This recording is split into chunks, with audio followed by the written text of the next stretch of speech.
যাই ঘটাবে কাণ্ড বাবাজি বুমেরাং হয়ে ফিরে আসবে।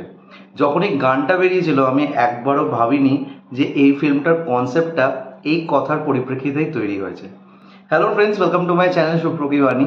এখন আমি বুমেরাং ফিল্মের রিভিউ করতে চলে এসেছি, যেটা গতকাল 7th of June 2024 onwards theatrical release পেয়ে গেছে। এই ফিল্মটার ডিরেক্টর হচ্ছে সৌভিক কুন্ডু। এখানে স্টার কাস্ট আছে সুপারস্টার জিদ্দা সহ রুক্মিণী মৈত্রা, এছাড়াও আছে সৌরভ দাস, দেবচন্দ্রিমা সিংহ রয়, আরও আছে খরাজ মুখার্জি, রজতব দত্ত সহ আরও অনেকে।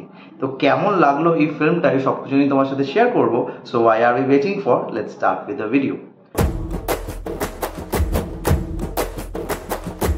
ফিল্মটার ডিউরেশন হচ্ছে 2 ঘন্টা 10-15 মিনিটের কাছাকাছি, এবং এক কথায় যদি ফিল্মটাকে বলা যায়, this is a wholesome entertainer for everyone. হ্যাঁ, এভরিওয়ান মানে এভরিওয়ান, প্রত্যেকে এই ফিল্মটা কিন্তু এনজয় করতে পারবে। 8 থেকে 80-র জন্য এই ফিল্মটাকে তৈরি করা হয়েছে, এবং যেই যেই জিনিসগুলো এই ফিল্মটার মধ্যে ইনকর্পোরেট করা হয়েছে প্রত্যেকটা জিনিস কিন্তু তোমাদেরকে একটা হোলসাম ফান দেবে। তোমরা থিয়েটার্সে বসে literally you will have a laugh out loud, মানে তোমাদেরকে একটা ভরপুর আনন্দ দেবে। আমি এই কথাটা বারংবার বলছি, বিকজ রিসেন্ট টাইমসে এরকম ফ্যামিলি এন্টারটেইনার কিন্তু বাংলা চলচ্চিত্রতে আমি দেখিনি। মানে আমি যে কটা ফ্যামিলি ড্রামাস দেখেছি সেগুলো একটা সার্টেন টপিকের উপর বেস করে হয়, বাট সেখানে এন্টারটেনমেন্ট কোশ্চেনটা যে এতটাই সুন্দরভাবে আসতে পারে, যেখানে ক্রিঞ্জ কমেডির পোর্শন একদমই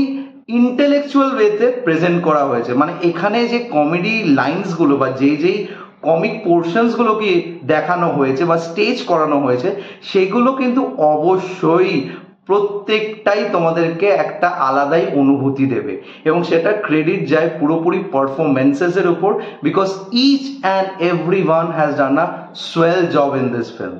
এবার আমি আসি গল্পতে। গল্পটা হচ্ছে সমর সেন চরিত্রকে ঘিরে, যে চরিত্রটা প্লে করছে সুপারস্টার জিদ্দা। সে একজন সায়েন্টিস্ট এবং সে প্রচুর রিসার্চ করে নানা রকম জিনিস আবিষ্কার করেছে। তার মধ্যে একটা মোবাইল আছে, তার মধ্যে একটি সুপার বাইক আছে। এবার তার নতুন প্রচেষ্টা হচ্ছে একটা হিউম্যানয়েড তৈরি করা, যেটা পুরোপুরি একটা আর্টিফিশিয়াল ইন্টেলিজেন্স দিয়ে তৈরি করা হবে, এবং সেই হিউম্যানয়েডকে সৃষ্টি করতে গিয়ে তার প্রেজেন্ট যে প্রেমিকা বা লিভ ইন রিলেশনশিপে যে মহিলাটি আছে প্লেড বাই রুক্মিণী মৈত্রা, তার সাথে একটা কিছু খটোমটো লেগে যায়, এবং তারপর যখন ওই হিউম্যানয়েড রোবটটা তৈরি হয়ে যায় তাকে ঘিরে কি কনফিউশন তৈরি হয়, এবং সেই কনফিউশনের মধ্যে প্রত্যেকটি ক্যারেক্টার যাদের যাদের আমি নাম নিলাম, যারা এখানে অ্যাক্টিং করছে, তারা কিভাবে ফেসে যায় এবং আলটিমেটলি তাদের কি হয়, এই সব কিছু বিষয় জানতে পারবে ফিল্মটা দেখতে গেলে। না, ফিল্মের মধ্যে প্রচুর ইনসিডেন্টস আছে যেগুলো কিন্তু একটার পর একটা এত সুন্দরভাবে সাজানো হয়েছে যে তোমাদেরকে অবশ্যই কিন্তু গ্লুড টু দ্য সিট রাখবে। আমি প্রথমত বলবো, the screen play of this film is very tight and compact. খুব সুন্দরভাবে একটা স্ক্রিন প্লে বোনা হয়েছে, যেখানে প্রত্যেকটা সিনস খুব সুন্দরভাবে কিন্তু জয়েন করা হয়েছে। একটা জায়গাও আমার মনে হয়নি যে বেফালতু কোনো জিনিস দেখানো হচ্ছে, দরকার নেই। আমার কাছে ফার্স্ট হাফটা ভীষণ এন্টারটেনিং মনে হয়েছে, এবং সেকেন্ড হাফটা ততটাই কনসিকুয়েন্সিয়াল মনে হচ্ছে। কনসিকুয়েন্সিয়াল মানে হচ্ছে ফার্স্ট হাফে যে সার্কামস্ট্যান্স গুলো দিয়ে গল্পটা চলেছে সেটার একটা বুমেরাং এফেক্ট আমরা দেখতে পারি সেকেন্ড হাফে। নাও সেকেন্ড হাফে যেহেতু একটা বুমেরাং এফেক্ট যায়, তাই জন্য কিছু কিছু জায়গায় একটু স্ট্রেচি ডায়লগস ইউজ করা হয় একে অপরের সাথে, যেটা অনেকটা টাইম ধরে যায়। তো সেখানে হয়তো স্ক্রিন প্লেটা ডিপ হতে পারে, তবে একটা জায়গা তোমাদের এন্টারটেনমেন্টটাকে কোনো সময় কিন্তু কম্প্রোমাইজ করা হবে না। সুপারস্টার জিদ্দা খুব সুন্দরভাবে নিজের রোল প্লে করেছে, এবং সেই যে চরিত্রটা প্লে করেছে সেই চরিত্রের মধ্যে একটা অদ্ভুত ইনস্টিংক্ট ছিল, যেটা তোমাদেরকে তার সেই চরিত্রটার প্রতি ভালোবাসা জাগিয়ে দেবে। Rukmini Maitra as both the characters has done a good job. তবে হ্যাঁ, যেটা human Rukmini Maitra role play করছে সেটা আরেকটু যদি ফ্লেয়ার থাকতো তাহলে ভালো হতো। তবে যেটা রোবট ভার্সনে প্লে করেছে সেটা জাস্ট দারুণ, এবং তাকে কিন্তু দেখতে দুর্ধর্ষ লেগেছে। তাকে যেই সব জামা কাপড় পরানো হয়েছে as a robot, just she was looking drop dead gorgeous. এছাড়া সৌরভ দাসকে কিন্তু ভরপুর এন্টারটেইনিং লাইন্স দেওয়া হয়েছে এবং সে খুব সুন্দরভাবে সেটাকে পুল অফ করেছে।